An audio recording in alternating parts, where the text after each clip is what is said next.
तो अब हम बात करते हैं स्टेट की। तो स्टेट बेसिकली हमारे पास एक डायनामिक डाटा है जो कि हम चेंज कर सकते हैं, और उसको जब भी हम कोई डाटा चेंज करते हैं, स्टेट चेंज करते हैं, तो वो जो कंपोनेंट होता है वो कंप्लीटली दोबारा से रेंडर होता है। तो इसके लिए सपोज मेरे पास, मैं क्लास को भी यूज कर सकता हूँ, मैसेज में भी हम यूज कर सकते हैं, लेकिन उसका तरीका जो है थोड़ा कॉम्प्लिकेटेड है। इसलिए जब हम रिएक्ट CLI को यूज करते हैं तो इट इज रिकमेंडेड कि आप ES6 मेथड, जो कि ये वाला मेथड है, इसको यूज करेंगे।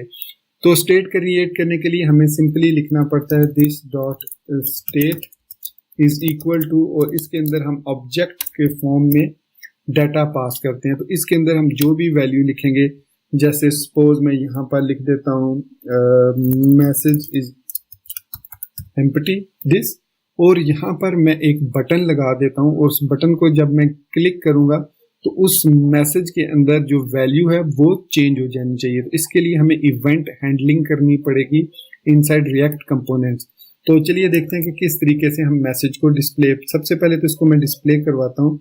यहाँ पे मैं लिख देता हूँ बल्कि बेसिक मैसेज, ताकि आपको नजर आ जाए कि मैसेज में डिस्प्ले कैसे करा रहा हूँ। अब यहाँ पर दिस प्रॉप्स डॉट मैसेज की बजाय मैं लिखता हूँ दिस स्टेट डॉट मैसेज। तो यहाँ पर अब मैं इसको स्टेट के अंदर जो मैसेज है उसको डिस्प्ले करवा लेता हूँ। तो यहाँ पर ये कंपाइल होगी और बेसिक मैसेज लिखा हुआ आ गया।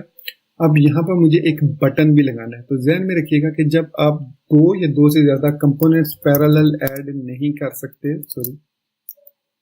इनके अंदर रिएक्ट के अंदर ये दो पैरेलल कंपोनेंट है, आप इस तरीके से उनको सिंपल दो पैरेलल कंपोनेंट ऐड नहीं कर सकते।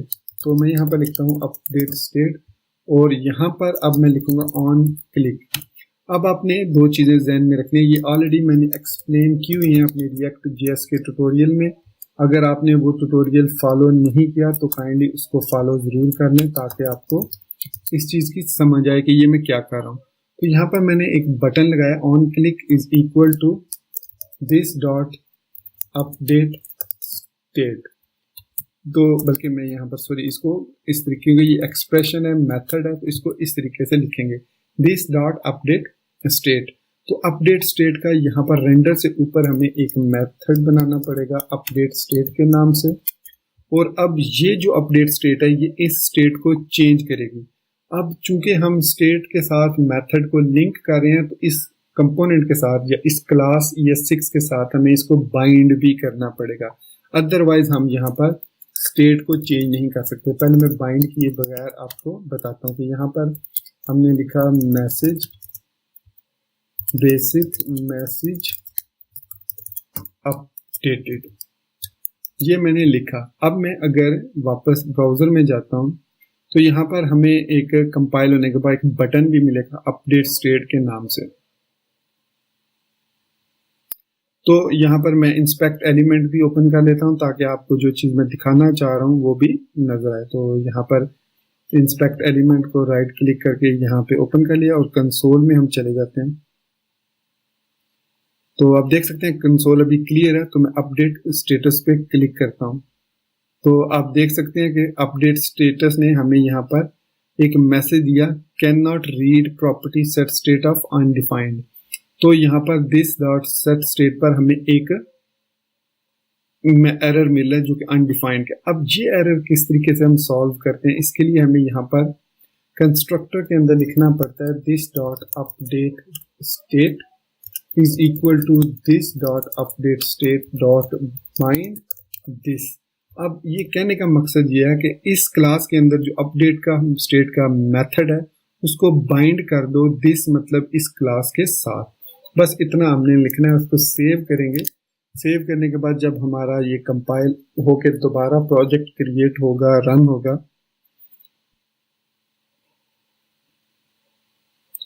तो अब आप देखेंगे कि जब मैं अपडेट स्टेट पे क्लिक करूंगा तो अब वो एरर नहीं आएगा।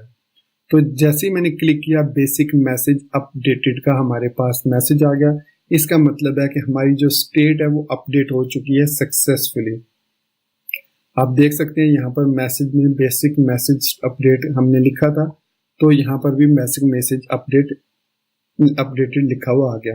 इसको और ज्यादा अच्छे तरीके से समझने के लिए मैं यहाँ पर इसको 1 कर देता हूँ 1 करने के बाद मैं यहाँ पर लिख देता हूँ message colon this dot state dot message plus 1, मतलब उसमें एक का इंक्रीमेंट कर दो। तो सेव करते हैं इसको। सेव करने के बाद ये जो एप्लीकेशन है ये दोबारा से रीलोड होगी, तो यहाँ पर hello 1 लिखा हुआ आपको नजर आएगा। तो जैसे मैं अपडेट को क्लिक करूंगा तो ये 2 हो गया। अब मैं जैसे जैसे अपडेट पे क्लिक कर रहा हूं तो आप ये देख रहे हैं कि ये स्टेट जो है ये चेंज हो रही है। तो इस तरीके से हम जो है वो स्टेट को हैंडल कर सकते हैं इन ES6 मॉड्यूल या इन ES6 component of react CLI। तो मैं फिर अगेन रिकमेंड करूंगा कि आप जो है वो यूज करेंगे रिएक्ट CLI को ही अपने रिएक्ट CLI में आप क्लास कंपोनेंट या ES6 को ही यूज कीजिएगा।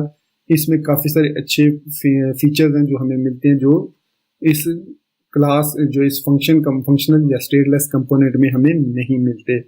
तो इस तरीके से अब आगे चल के हम देखते हैं कि किस तरीके से हम डिफरेंट किस्म के कंपोनेंट्स को कंडीशंस बेस पे या किस तरीके से हम इनको हैंडल कर सकते हैं।